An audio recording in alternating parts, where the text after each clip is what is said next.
사실 우리가 살아보면 그 많은 사람들이 두 가지 그런 아픔들이 있는데, 하나는 육체적인 아픔이 있고 또 하나는 영적인 아픔이 있고, 그런데 그 육체적인 아픈 거는 우리가 병원에 가거나 또는 기도 받거나 또는 약을 먹거나 하면서 우리가 치유받을 수 있습니다. 그런데 그 영적으로 아프거나 영적으로 병들면 사실은 이게 쉽지 않아죠. 이게 어느 경우에는 이게 지속하다 보면 굉장히 어려운 상황에 들어갈 수도 있죠.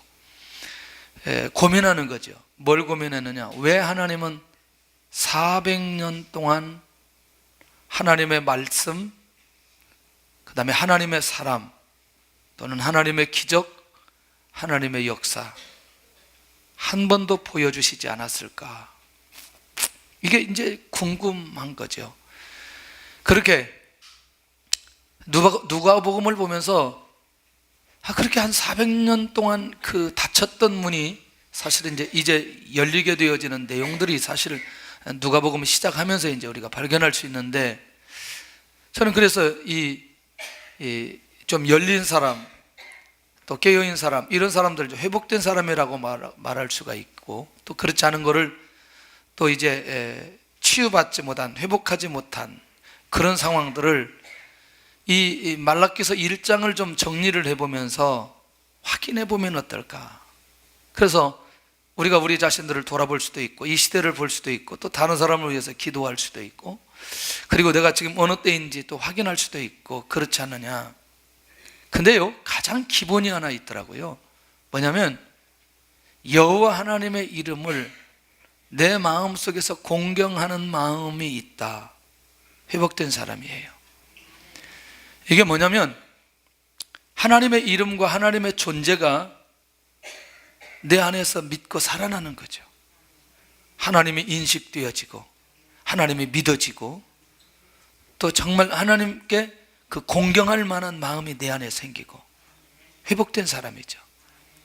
그러니까 이 회복되지 않았을 때 상황을 이제 그 다음에 좀 우리가 보도록 하고, 두 번째는요, 그 하나님 앞에 그 우리가 예배를 드리는데 특별히 우리 안에서 그 하나님을 내가 공경하는 만큼 하나님께 대한 예배와 찬양의 마음이 살아나는 사람, 이게 회복된 사람이라는 거죠. 그게 그렇게 살지 못했던 사람들이 말라기서 1장에 기록된 이스라엘 민족이라는 것을 이제 우리가 살펴볼 수 있을 텐데, 재밌는 건요, 하나님이 믿어지고 하나님이 내 안에 있고 그 공경하려고 하는 마음이 있는 사람들에게는 하나님께서 원하시는 것이 무엇인지를 정확하게 알고 있는 사람이라. 왜? 관심 자체가 하나님에게 있기 때문에. 여러분들, 이 회복이라고 하는 말이 혹시 내 개인적인 문제, 상처를 치유하거나 문제가 해결되었거나 요 정도 선에서 축소시키면 안 된다는 거예요. 지금 이 회복이라고 하는 건 하나님과 나와의 관계라는 거죠. 하나님과 공동체, 이스라엘 민족의 관계라는 거죠. 하나님과 우리와의 관계, 하나님과 우리 민족의 관계, 이렇게 정리하면서 접근해야 된다는 거죠. 자꾸 우리는 회복이라고 말하니까 우리가 가지고 있는 문제나 또는 상처나 또 어려운 사건들이나 자꾸 이렇게 접근하는데, 이제 이게 어떻게 풀어지는지 요것만 회복되어지면 나머지는 결과로 따라오는 것들이라는 거죠. 재밌는 건요, 회복된 사람의 특징이 뭐냐면 하나님 앞에 은혜를 구하면서도 그 중심이 하나님께로 향해져 있는 거예요. 그러니까 왜 이 말이 중요하냐면, 은혜는 구하는데, 응답은 구하는데, 재밌는 건 내 마음이 다른 데 있을 수 있어요. 그러니까 은혜는 받고 하나님은 놓칠 수 있는 상황들이 많이 벌어진다는 거죠. 그러니까 이스라엘 백성들이 하나님 앞에서 이제 이렇지 않았다는 게 굉장히 중요한 의미가 있는 것이고, 그러니까 은혜를 받아야 되는 이유를 분명하게 붙들고 있는 사람, 회복된 사람입니다. 그런데 그 회복되어지는 이 관계가, 나와 하나님과의 관계가, 회복되어지는 관계가 어디를 통해서 이루어지느냐? 가장 첫 번째는 예배를 통해서 회복되어진다는 거죠. 이 감각이 우리 안에서 살아나잖아요. 이 감각이 우리 안에서 살아나면 이게 우리 안에서 폭발이 일어나기 시작하거든요. 죄송하지만 여기 청년들, 청소년들 과정을 우리는 다 경험했고, 이들이요 그 교제하는 사람들 보면 절대로 힘들다고 말하지 않아요. 밤새도록 걸어 다녀도 아침에 절대로 힘들다고 말하지 않아요. 왜 그러죠? 사랑하는 사람과 함께 했기 때문에. 하나님을 사랑하고 밤새도록 철회한 사람 아침에 절대로 힘들다고 말하지 않아요. 왜? 내가 하나님을 사랑하고 하나님의 은혜를 받았기 때문에. 할렐루야. 그러니까 이 말이 이렇게 말해도 되나요? 회복되어졌다는 건, 예배가 회복되어졌다는 건 하나님과 나와의 관계가 회복되어졌다. 이 사실을 아는 것만 해도 나는 너무너무 중요하다. 여러분들이요, 이상하게도 우리가 회복되지 못한 상황으로 들어갈 때는 가장 먼저 무엇이 우리 안에 치고 들어오는지 살펴볼 필요가 있는데, 이제 같이 흘러갑니다. 이게 예배와 말씀이 같이 흘러가는데, 하나님의 말씀이 계속해서 떨어지는데 나에게 주시는 말씀으로 받는 사람은 회복된 사람이에요. 그러니까 공동체에게 주셨던, 가족에게 주셨던, 아니면 개인으로 주셨던 말씀이건 그것을 나에게 주신 하나님의 말씀이다, 그것이 어떤 말씀이든지 하나님의 음성으로 들려지는 순간부터 완전히 회복된 거죠. 왜? 이 사람 하나님 앞에 집중된 사람이고 하나님의 관계 회복된 사람이고. 계속 제가 얘기한 게 있어요. 2살짜리라고 하죠. 2살짜리. 아까는 3살짜리인데 2살짜리 아이가 엄마한테 엄마 나 배고파. 여러분들, 이 자녀가 엄마의 마음속에 있는 사람은 배고파 라고 할 때 반드시 반응하게 되어집니다. 그 음성이 들려지게 되어 있어요. 근데 이 자녀에게 관심이 없는 사람은 배고프다고 말해도 이 소리가 들려지지 않게 되어져 있어요. 이상하죠? 내가 하나님을 사랑하고 하나님의 인도를 받고 하나님의 뜻대로 살려고 하는 사람에게는 반드시 하나님의 음성이 들려지게 되어 있어요. 어떤 경로를 통해서든지. 그러니까 이 사람이 뭐냐? 회복된 사람 아니겠나?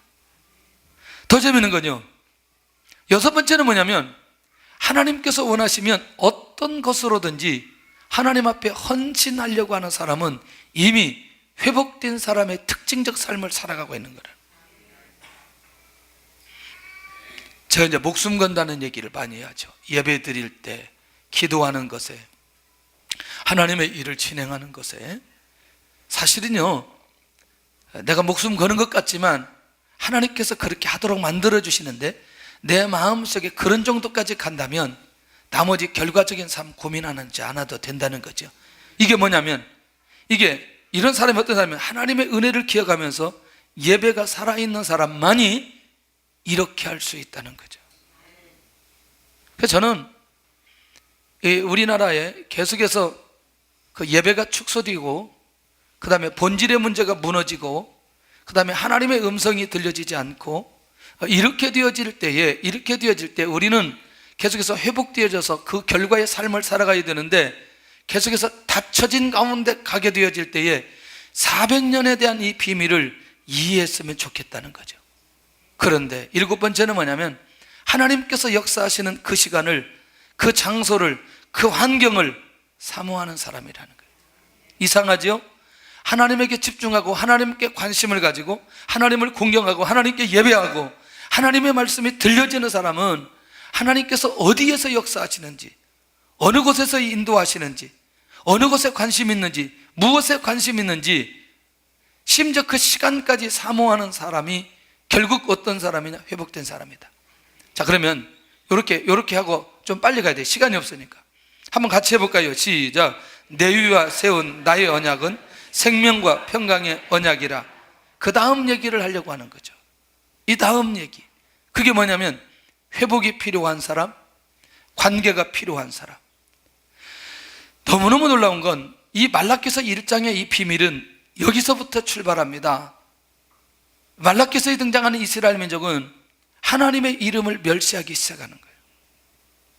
그러니까 출발이 여기에서부터 시작되는데 하나님 아버지를 공경하는 마음이 이미 떠나버렸어요.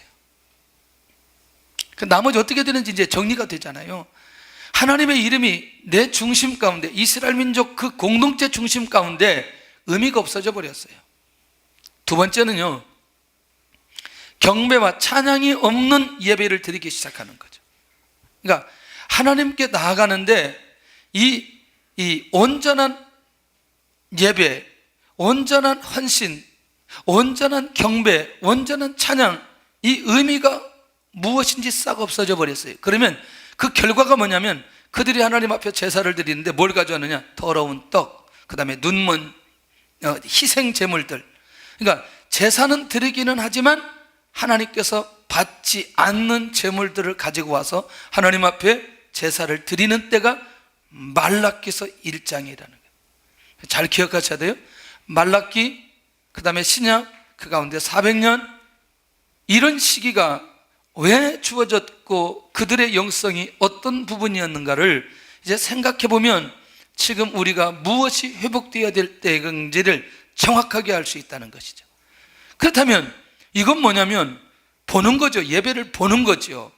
경배할 수 있는 마음, 예배할 수 있는 자세, 그리고 아무런 느낌 없이 나와서 예배를 보는 것.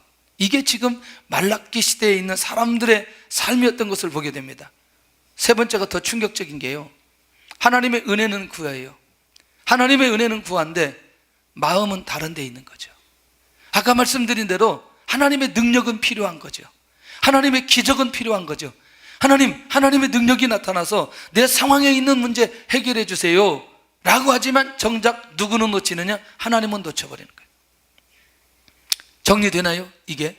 그러니까 결국 내가 하나님을 붙들면 우리의 삶에 있는 문제는 결과적으로 해결되어지는 것들을, 결과를 붙들고 하나님은 놓치는 이런 상황이 뭐냐면 말라기 시대에 있는 사람들의 상황이었던 것을 보게 된다는 거예요.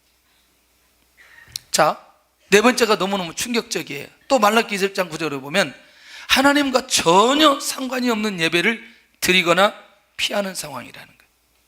이게 뭐냐면 하나님의 임재를 경험하지 못하고 예배의 의미를 잃어버릴 때, 예배의 의미를 잃어버릴 때. 자, 조금 더 가야 돼요. 근데 이 다섯 번째가 굉장히 중요하죠. 이게 상징적으로 좀 정리를 해보면 하나님의 말씀이 나에게 하나님의 음성으로 들리지 않아요. 잘 들리지 않아요. 이게 이제 중요한 게, 나에게 좋은 말씀은 선별하고 다른 말씀은 거절하는 거예요. 금요일 날 그 우리 순장님들에게 두 가지 얘기했어요. 하나 빼놓았는데, 큰 교회 목사님이 설교를 하고 났는데 갑자기 문자가 딱 왔어요.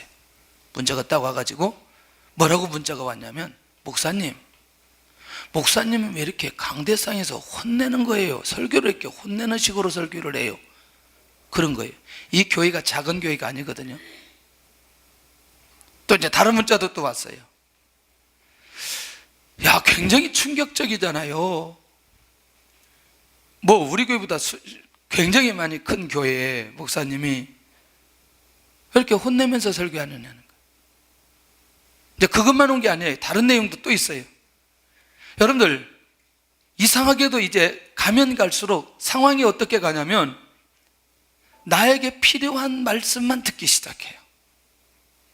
그러니까 예를 들어서 권면을 하거나 또는 책망을 하거나 또는 율법적인 내용이 되거나 가르치는 내용이 되거나 이런 거는 우리 안에서 싹 걸러버리는 거죠. 받지 않는 거예요.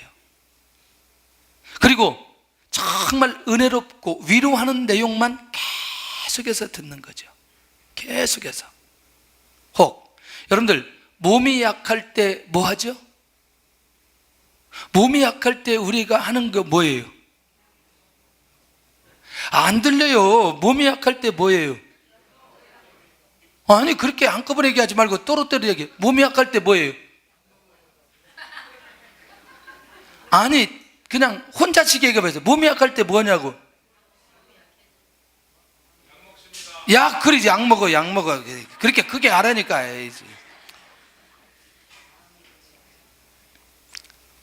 제가 지금까지 먹어본 중에 잘 쓴 게 있어요. 뭔 줄 아세요? 웅담이었어요. 그거를 제가 산 게 아니고 중국에 사회 가면서 누가 선물로 줬어요. 너무나 써가지고 나는 못 먹겠더라고.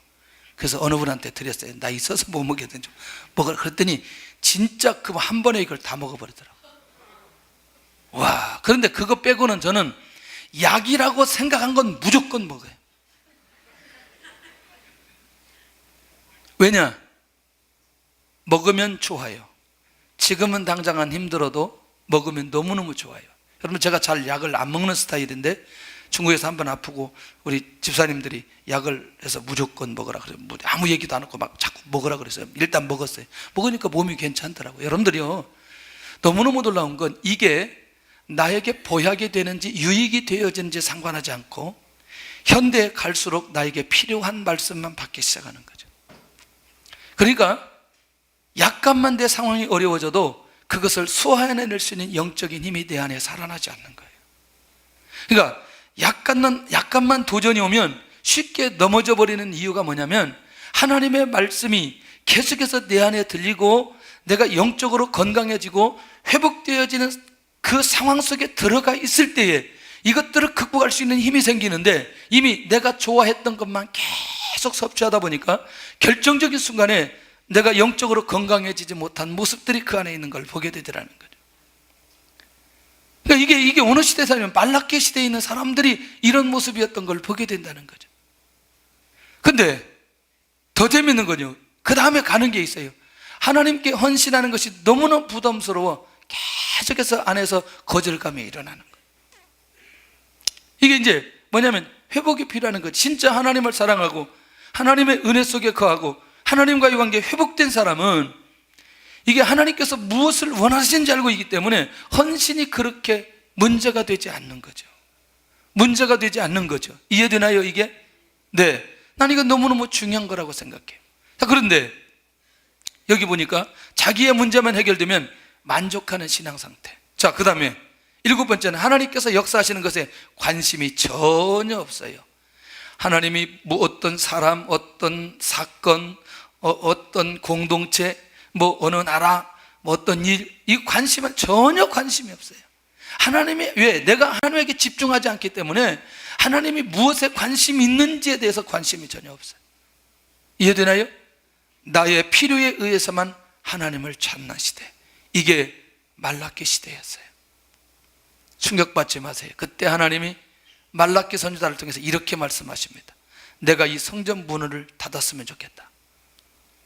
오죽 하나님이 그 시대의 상황을 바라보면서 너무너무 안타까워했길래 이 성전 문을 좀 닫았으면 좋겠다, 이런 말씀을 하시는 정도까지 그 시대가 어느 시대였느냐? 말라기 시대였던 걸 보게 되더라는 거예요. 그런데 너무너무 놀랍게도 이 시대에 하나님께서 회복되어지고 인도받은 사람이 이제 요한의 출생과 더불어 탁 튀어나오는 사람이 있어요. 요거를 보고 그 다음에 갈 수 있어야 돼요. 시작. 너희가 내 길을 지키지 아니하고 율법을 행할 때 사람에게 치우치게 하였으므로 나도 너희로 하여금 모든 백성 앞에서 멸시와 천대를 당하게 하였느니라 하시니라. 몇 년? 400년. 몇 년? 기억하시기를 바랍니다. 이때 이 분위기가 이렇게 갔는데 하나님께서 드디어 눈을 열게 만들면서 한 사람을 회복시키는 거예요. 그 한 사람이 누구였냐면 사가랴. 누구의 아버지? 요한의 아버지. 갑자기 회복됐는데 이 성령 충만함을 받는데 혹시 회복되었기 때문에 성령 충만함을 받았을까요? 성령 충만함을 받았기 때문에 회복되었을까요?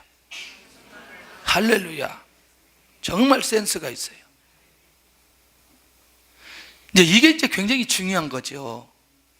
지금부터 이 부분에 대해서 우리가 열려지는 순간부터 이제 우리에게 오늘 이 새로운 하나님의 역사가 일어나게 될 텐데, 갑자기 요한의 출생을 통해서 사가랴가 성령 충만하게 되는데 성령 충만하면서 열려지기 시작하는 거죠.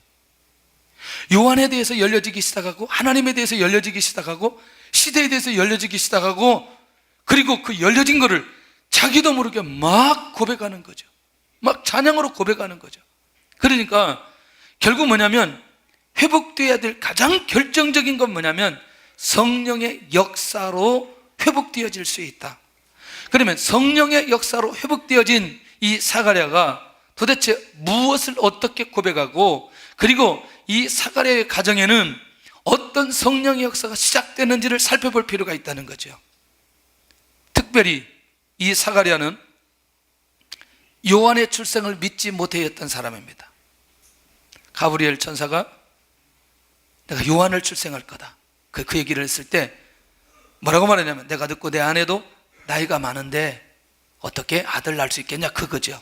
그러니까 하나님의 역사와 하나님의 능력에 대해서는 확신이 없었던 자가 누구냐면 사가랴였어요. 1장에 기록된 대로. 두 번째, 요한의 출생을 들었어요.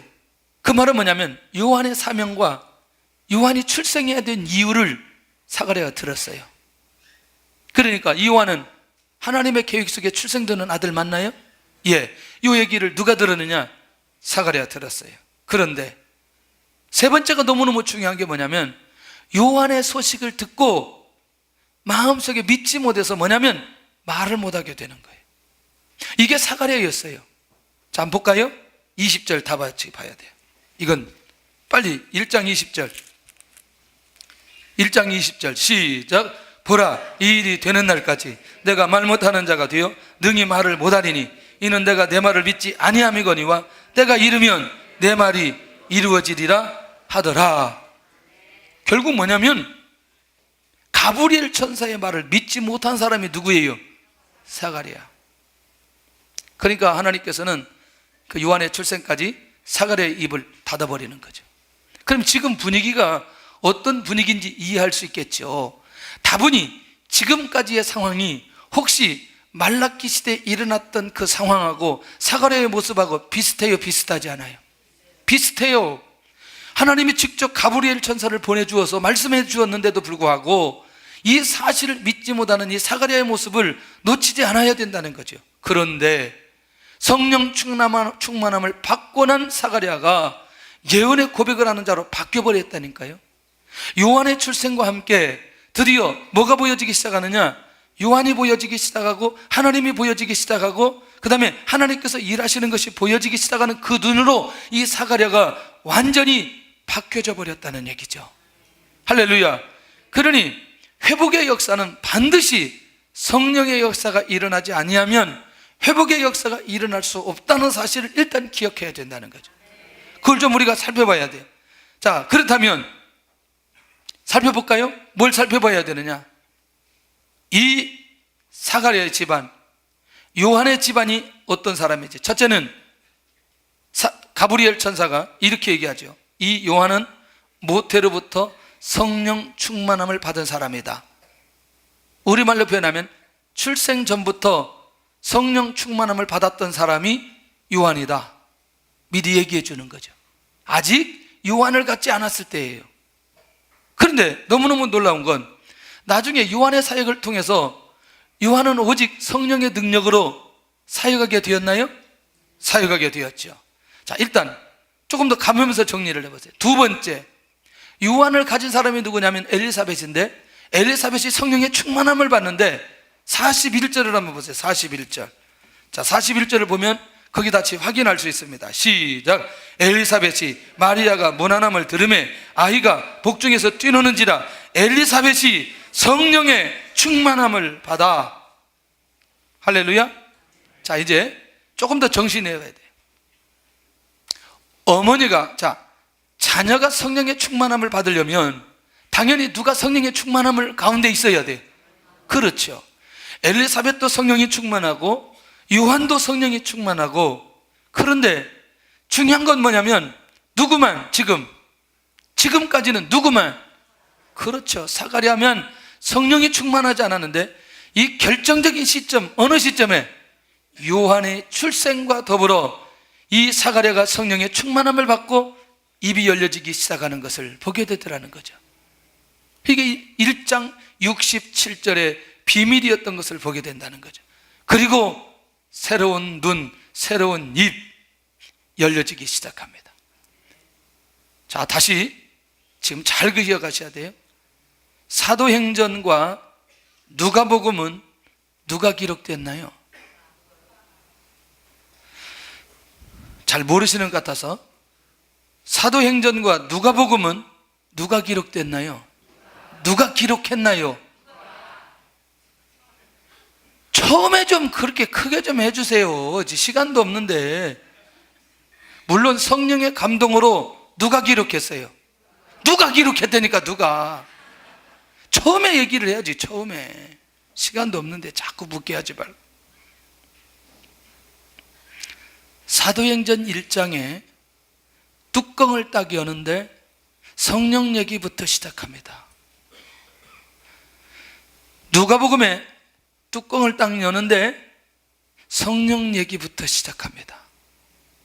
우리는 너무너무 놀라웠게도 믿음의 생활, 하나님의 역사가 일어나는 사람, 또 성경에 대한 수많은 지식들, 이런 것들을 다 가지고 있음에도 불구하고 가장 중요한 무엇을 빼놓느냐?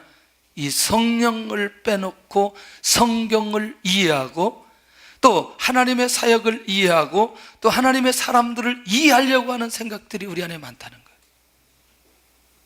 이 말 이해되나요? 다시, 예를 들어서 하나님께서 우리 교회를 부흥시켰다. 부흥시켰는데 뭐 누가 열심히 해가지고 뭐 이렇게 저렇게 이렇게 해가지고 교회가 뭐 이렇게 부흥되어졌다, 이런 말은 많이 하는데 중요한 건 성령의 역사로 이렇게 되어졌다고 보는 시각이 많지 않다는 거예요. 이 말 이해되나요?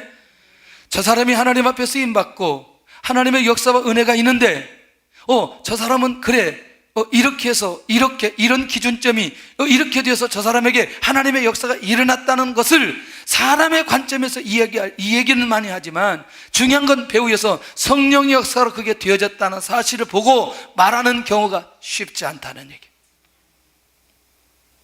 다시 누가복음, 사도행전은 이렇게 보이지 않는 성령의 역사로 시작되어지면서 하나님께서 이 일들을 진행하고 있다는 사실을 감각적으로 알을 필요가 있다는 얘기죠. 자, 그러면 여기 보면 이제 여러분들 좀 이해가 될 거예요. 그 다음에 그러면 예수님은 그 사역을 어떻게 하셨는지를 이해해 보면 지금 제가 하는 이 얘기가 조금 더 설득력이 있을 거예요. 4장 1절 보겠습니다. 누가복음 4장 1절 같이 다 봐야 돼요. 너무너무 중요한 내용이기 때문에 이 비밀을 놓치고 우리가 신앙생활을 하거나 또 우리의 삶 속에 뭘 풀어가려고 할 때는 굉장히 쉽지 않은 상황이 벌어질 거예요. 시작. 예수께서 성령의 충만함을 입어 요단강에서 돌아오사 광야에서 40일 동안 성령에게 이끌리시며. 요단강에서 무엇을 받으셨다고요? 성령의 충만함.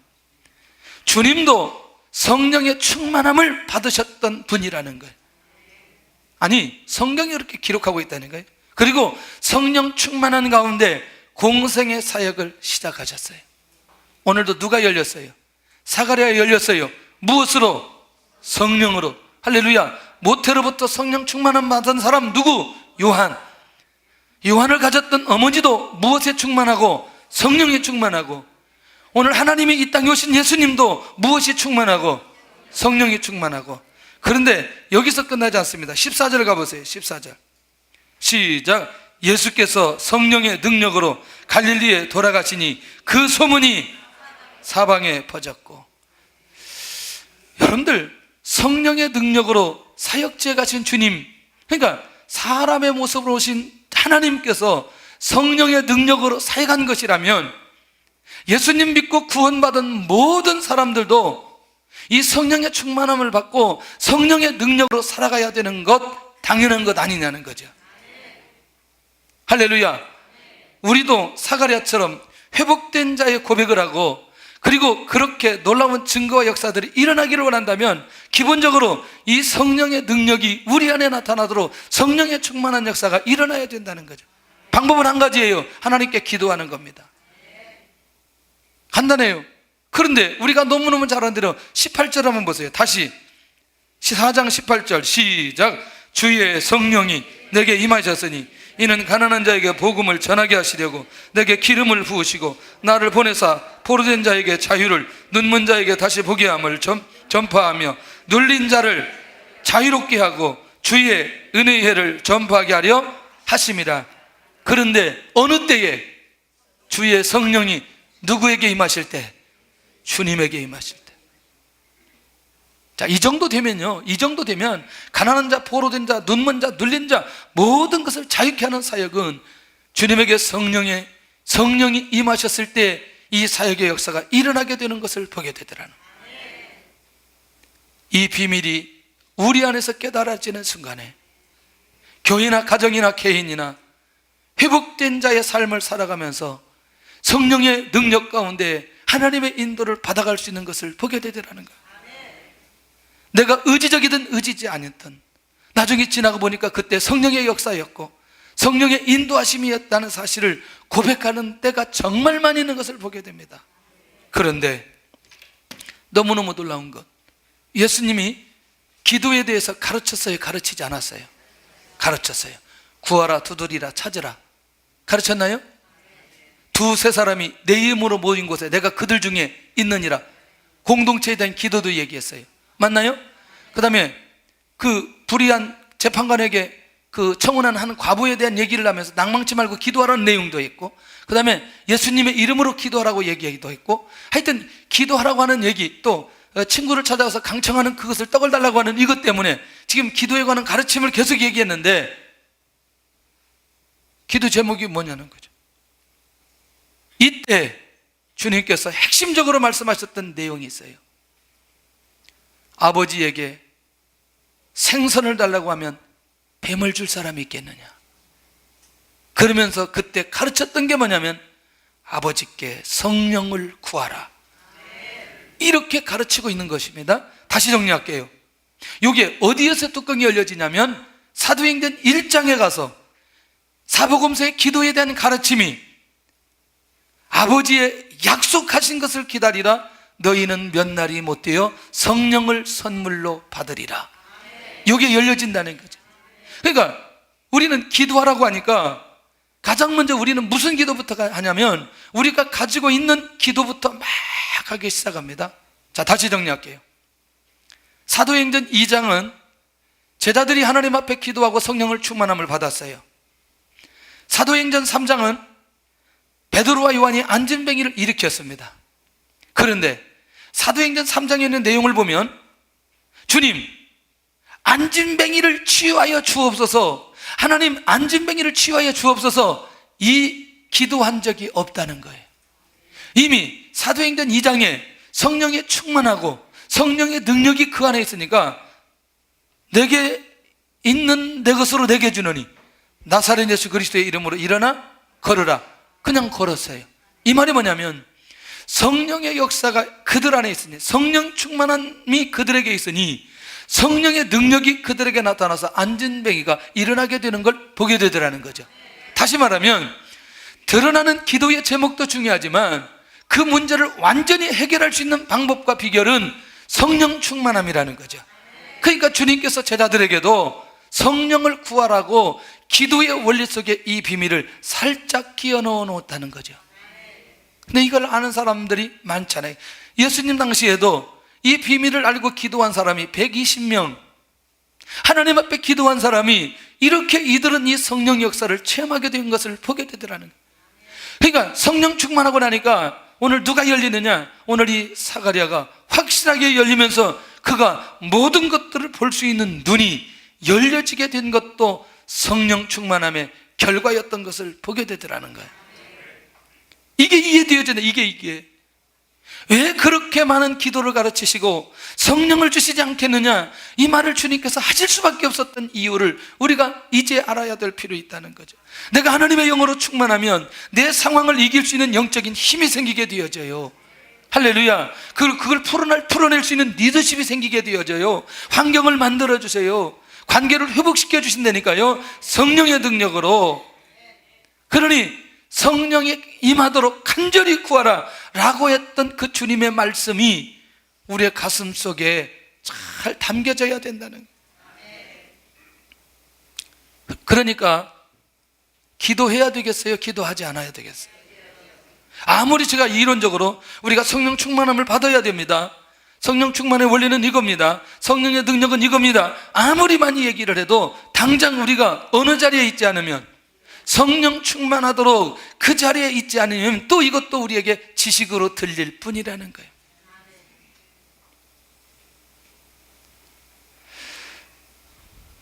기도해 보니까 30분 기도할 때, 그 다음에 1시간 기도할 때, 1시간 반 기도할 때, 2시간 기도할 때, 이 다르더라고 이게 보니까. 그래서 제가 어떤 목사님이 7시간 기도했다고 해서 굉장히 충격을 받았어요. 7시간을 기도해 본 적이 없기 때문에. 또 어느 분은 12시간 기도했다는 거예요. 이건 또 더 충격적이에요. 또 이 중부기도 사역자들 보니까 24시간 또 기도했다는 거예요. 잠을 자지 않고. 이건 또 너무나 충격적인 거예요. 그런데 기도를 하는 만큼 성령의 역사로 그 기도가 하나님의 계획을 이루어 가시는 것을 보게 되더라고요.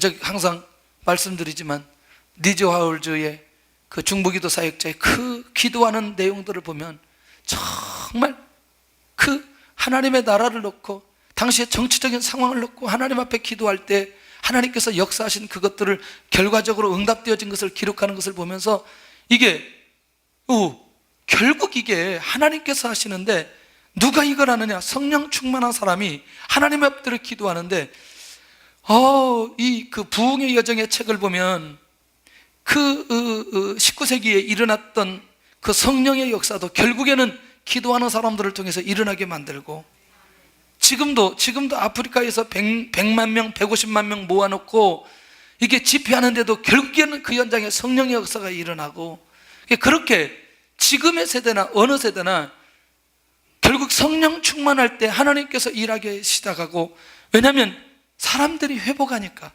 하나님의 관계가 회복되어지니까 결국 하나님께서 회복되어지는 사람들을 통해서 일하기 시작하는 것을 보게 되더라는 거예요.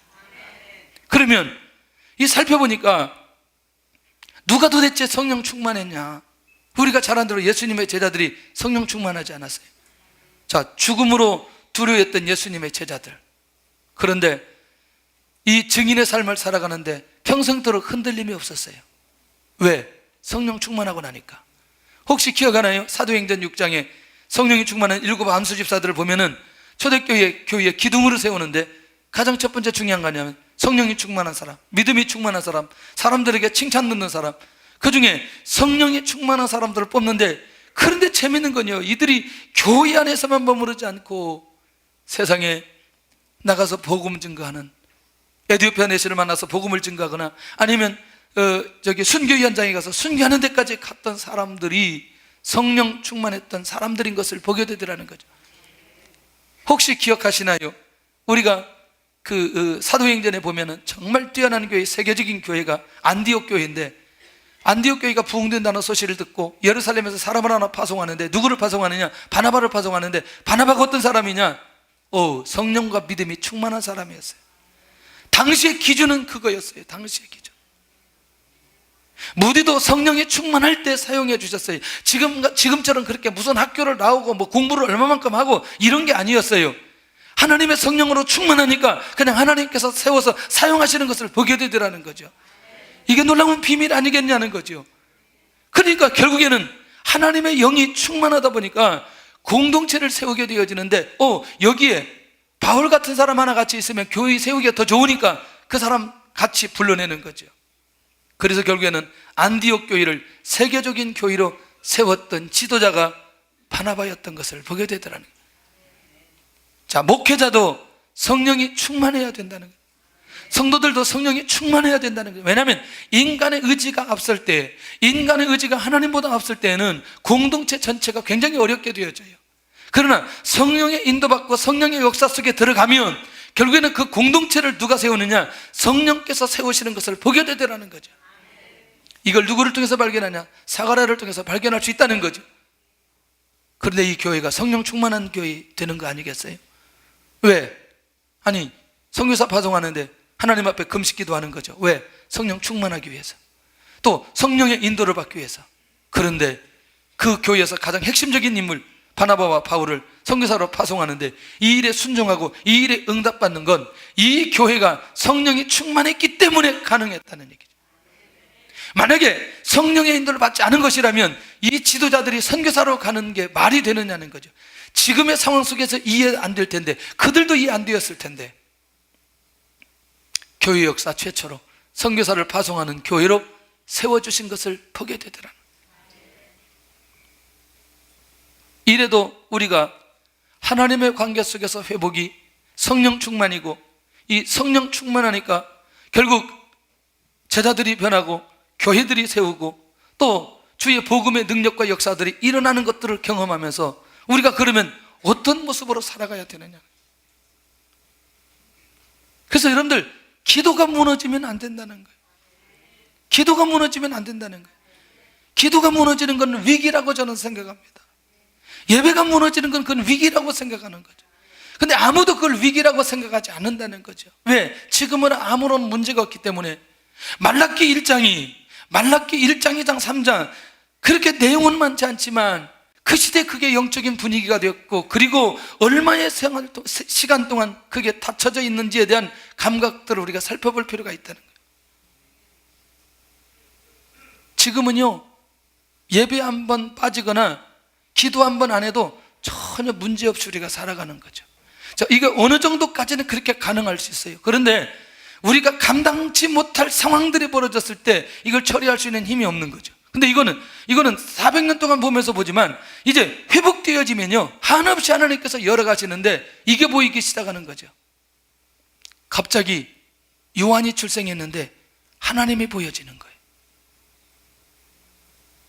요한이 출생했는데 사가랴의 눈에 하나님이 보여지기 시작하는 거죠. 뭐가 보여지는 줄 아세요? 하나님의 사랑이 보여지는 거예요. 시작. 주 이스라엘의 하나님이여 그 백성을 돌보사 속량하시며. 자, 어떻게 이 일이 가능할까? 자, 이게 보여지는데 요한의 출생은 하나님의 계획 속에서만 이루어질 수 있는 일이에요. 자, 그런데 더 재밌는 건 뭐냐면 요한을 보내주신 이유를 이제 알기 시작하는 거예요. 사가랴가 요한을 보면서 하나님의 사랑을 느끼는 거예요. 가장 기본적으로 이 사가랴가 느끼는 건 내가 아들을 얻었기 때문에 나를 향한 하나님의 사랑 정도가 아니고 이 시대를 향한, 온 인류를 향한 그 하나님의 사랑이 보여지기 시작했다는 거예요. 성령 충만하고 회복되고 나니까 드디어 그 하나님 아버지가 보여지기 시작한 이 사가랴의 모습을 놓치지 않아야 된다는 거예요. 그게 뭐냐? 하나님의 백성을 돌보시는 그 하나님의 사랑이 보여진 거예요. 400년 동안 닫혀 있을 때에는 하나님께서 하나님의 백성을 사랑하지 않는 것 같은, 아니 요한이 오기 전까지는 자기도 그런 생각 속에 있었지만 요한의 출생과 더불어 자기가 성령이 충만하고 나니까 하나님은 하나님의 백성을 돌보시고 구속하기 위해서 오늘 누구를 보내느냐?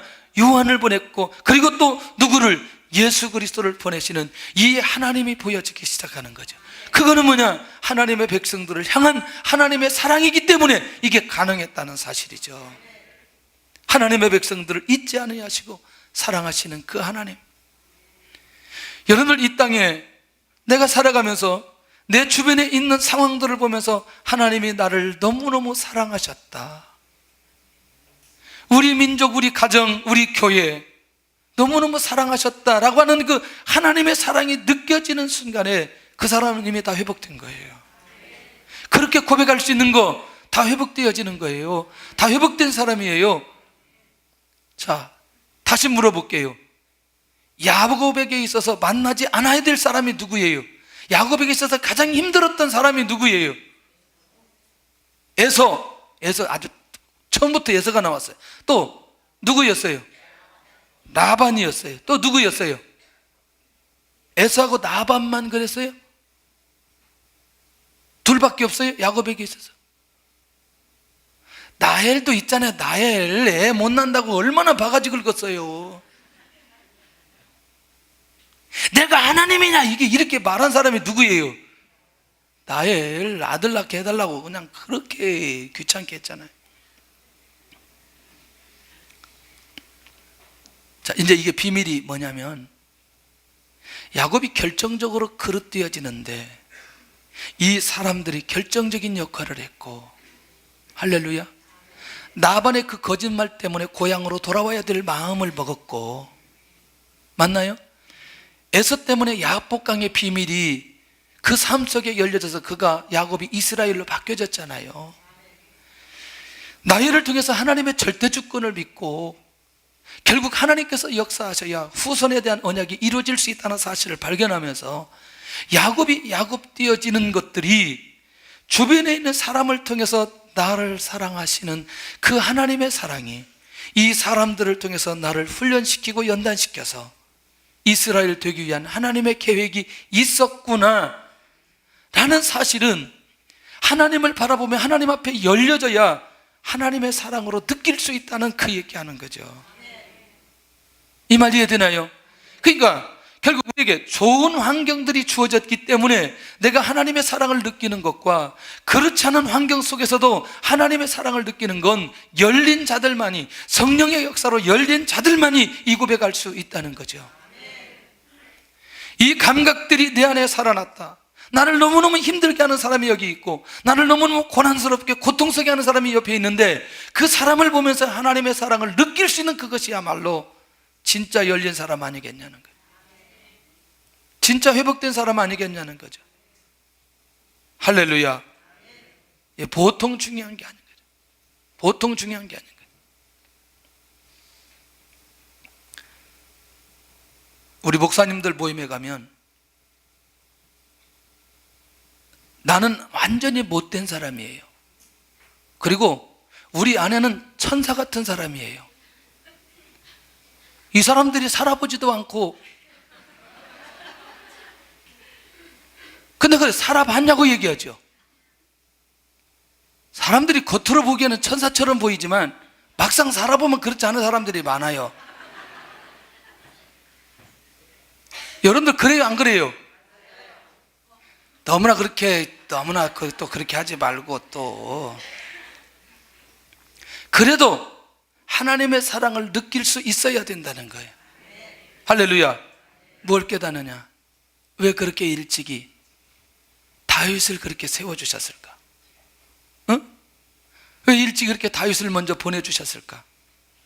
그 다윗을 보내주신 그 이유를 알기 시작하는 거예요. 그게 보여지기 시작한 거예요. 세상에 지금 이때를 위해서 하나님께서 그렇게 이전에 그 몇백 년 전에 그 이 다윗을 보내주신 이 하나님, 그리고 그때부터 이미 이 구원의 역사를 진행하시고 계획하셨구나. 이런 하나님의 사랑이 보여지기 시작하는 거예요. 어떠세요?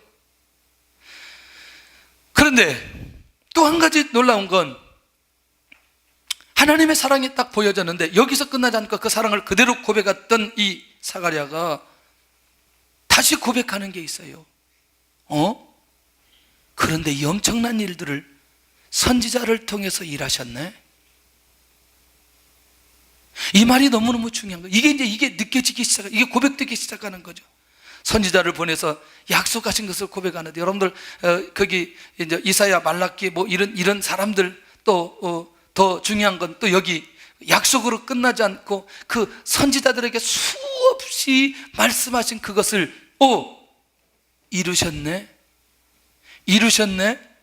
지금 아직 예수님 오셨어요? 안 오셨어요? 안 오셨어요. 그런데 누구만 보아도, 요한만 보아도 이 약속을 이미 이루셨다는 확신을 그가 가지고 고백하기 시작한다는 거죠. 할렐루야. 그러니 요한을 통해서 약속하신 것을 이루어 보니, 당연히 이루어진 걸 보니 누구를 통해서? 메시아를 통해서 이룰 것이라는 확신이 그 안에 생겨버리는 거예요.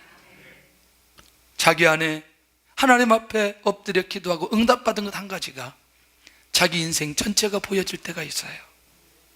그리고 감사하며 나갈 수 있을 때가 있다는 얘기죠. 그러니 그렇게 선지자를 통해서 말씀하셨던 그 결정적인 이유, 그들 통해 일하셨던 그 하나님이 보여지기 시작하는 거죠. 이 모든 것이 누구의 계획이었다? 하나님의 계획이었다는. 누구의 계획이었다? 하나님의 계획이었다. 그래서 선지자들을 보내주셨고 말씀해 주셨고 이루어 주셨구나, 그런 거죠. 그러니까 사가랴가 이걸 생각하니까 이 안에 견딜 수 없는 거죠. 이전에 구약시대에 말씀했던 모든 것들이 생각나기 시작하고, 그리고 그 계획된 사람들, 계획된 일들, 또 그렇게 쓰임받았던 사람들, 사실이네. 그리고 그 일을 선지자들을 통해서 일하셨군요. 그런데 세 번째는 하나님께서 하시는 일을 고백하고 보여지기 시작하는 거죠. 그럼 뭐예요? 하나님의 사랑을 느꼈고 이 선지자들 통해서 하셨던 일인데, 근데 그럼 어떤 일을 하기 위해서 하나님께서 이렇게 하나님의 사랑을 보여주시고 선지자들 통해서 일하시고, 도대체 무엇 때문에 하나님께서 하시는 일이 하나 있다는 거죠. 이들을, 하나님의 백성들을 미워하는 모든 자들에게서 구원하시려고 하는 그 하나님의 일 때문에 하나님의 사랑이 나타났고 선지자들을 사용했다는 사실이 느껴지기 시작하고 고백하고 있는 걸 보게 됩니다. 간단합니다. 이게 이제 원문에 보면 미워하는 자들이 뭐 주변에 있는 나라, 뭐 실제로 현재는 로마, 뭐 그런데 그렇지 않고, 여기에서는 뭐냐면 우리를 구원받지 못하게 하는, 방해하는 사단의 세력, 그 세력에서 우리를 구원해서 천국 백성 삼으려고 하는 그 하나님의 일, 그 일에 대한 고백이 일어나는 것을 보게 된다는 거예요. 이것은 뭐냐면 이 약속된 거룩한 언약을 이뤄가시는 그 하나님의 계획된 것인데, 이게 갑자기 그렇게 얘기하시다가 아브라함 얘기를 다 꺼내는 거예요. 이 사가랴가 아브라함에게 맹세하신 것을 이루시는 것, 그게 하나님의 일인데, 창세기 22장에 가서 이 내용을 살펴보면 그 내용이 무엇인지 구체적으로 확인할 수 있습니다. 창세기 22장 16절에서 18절까지 있는 내용을 보면 그때 아브라함에게 무엇을 약속해 주셨는지 확인할 수 있다는 거죠. 시작. 이르시되 여호와께서 이르시기를 내가 나를 가리켜 맹세하노니 내가 이같이 행하여 내 아들 내 독자도 아끼지 아니하였은즉 내가 내게 큰 복을 주고 내 씨가 크게 번성하여 하늘의 별과 같고 바닷가의 모래와 같게 하리니 내 씨가 그 대적의 성문을 차지하리라. 또 내 씨로 말미암아 천하 만민이 복을 받으리니 이는 내가 나의 말을 준행하였음이니라 하셨다 하니라. 18절, 내 씨로 말미암아 천하 만민이 무엇을 받으리니? 복을 받으리니. 누구예요? 메시아입니다. 누구를 통해서? 아브라함을 통해서. 누가 출생할 거라는 걸, 할렐루야, 이 눈이 열리기 시작한 거죠. 누가? 사가랴가. 근데요, 드디어 또 하나 열린 게 있어요. 요한을 보면서 요한의 사명을 발견하기 시작한 거예요. 아들이지만 이 요한은 구약의 마지막 선지자예요. 이해되나요? 내 아들이지만 하나님의 일을 위해서 보낸 구약의 마지막 선지자인 거죠. 이게 보이기 시작하는 거죠. 주님 앞에 앞서가시면서 준비하는 자로 요한을 부르셨다는 사실이 보여지면서 그것을 선포하고 있는 것을 보게 된다는 거예요. 모든 백성에게 구원의 비밀이 무엇인가를 알리기 위해서 요한을 이 땅에 보내주셨다는 사실이에요. 그리고 죄 사함을 받을 수 있는 비결이 무엇인가, 구원의 역사가 어떻게 일어날 수 있는가, 그 사역을 하는 사람이 누구냐? 요한. 그것도 자기 아들인 것을 고백하기 시작합니다. 그러니까 요한을 통해서 행하실 일에 대한 찬양의 고백이 사가랴의 입을 통해서 고백되어진 것을 보게 된다는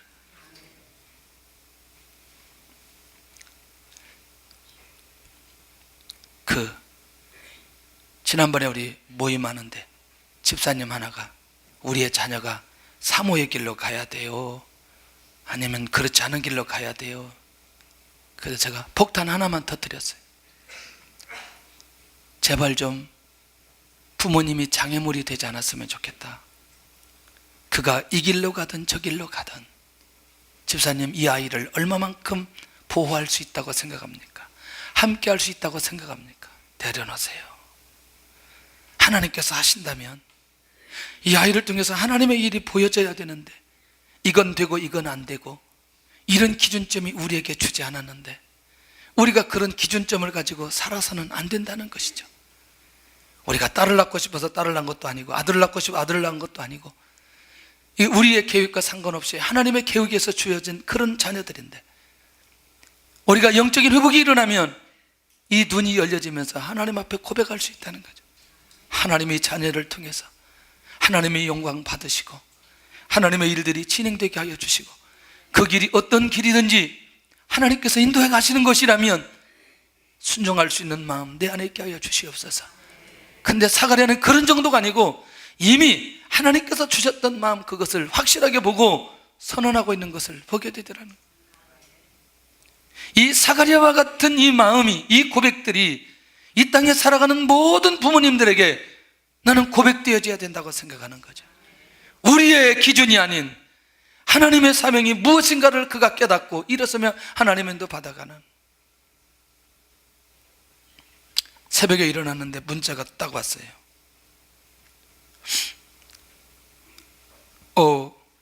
전주대학교 교수님한테 문자가 왔어요. 목사님, 지난번에 아이들 보내주었는데 너무너무 감사합니다.